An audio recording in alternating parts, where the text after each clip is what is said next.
Hi everybody, my name is John Ribeiro, a veteran photographer, over 10 years experience, and today I want to cover a very simple, very quick tip on how to take better photos with your digital SLR camera. Well, in my hand right now I've got a Canon 5D Mark II. For those of you that are familiar with Canon, if you have a Nikon, this works just as well. Actually, I want to remove the lens cap first because that's going to help me with my photos. But what we're going to do is we're going to cover how to take or how to learn how to use your manual settings on your camera with your automatic dial. And it's actually really simple. And is one of the things that I started doing when I first started shooting. Because listen, these cameras are like complex computers. It's like looking at the engine of a car.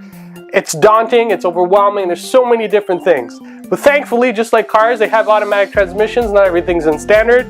You can learn it fairly quickly just by kicking the car into drive, pressing the gas, and going.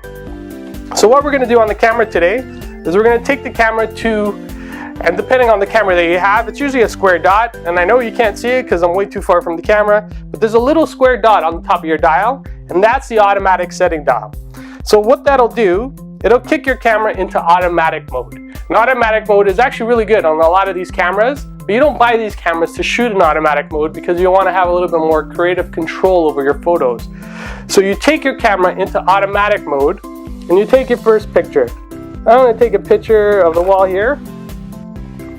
And I look at my camera, and if I click on my play button at the back, and if I click on my info button, it actually tells me exactly what kind of settings are set into my camera.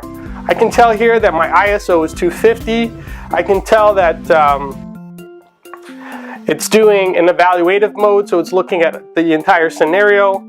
And I can tell it's shot at 1/40th of a second. So what am I going to do next? I'm going to kick my camera into manual mode.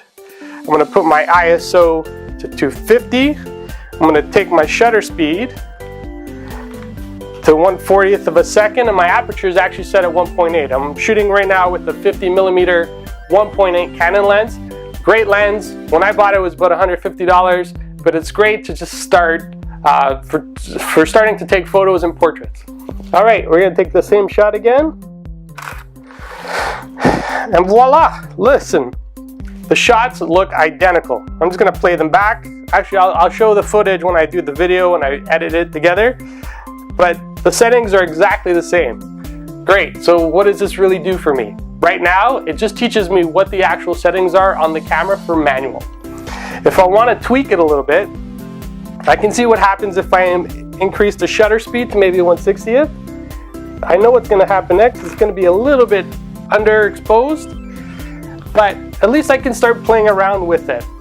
And what's really neat is if I change the ISO, if I kick it up a little bit higher, and I play around with the shutter, and I kick it to 1/40th, I can also see what happens. So there's a little bit more light because now it's a little bit more overexposed. So that's this month's tip. Learn how to use your manual settings on your camera with your automatic dial. Go back and forth, play around with it. And next month we'll cover something a little bit more in depth and a little bit more technique. Well, thanks again for watching the ABC Photo Guide, Everyday Photography Tips. Hopefully you find this valuable. If you do, please share with your friends. Remember to subscribe to our button below. And thank you and have a great day.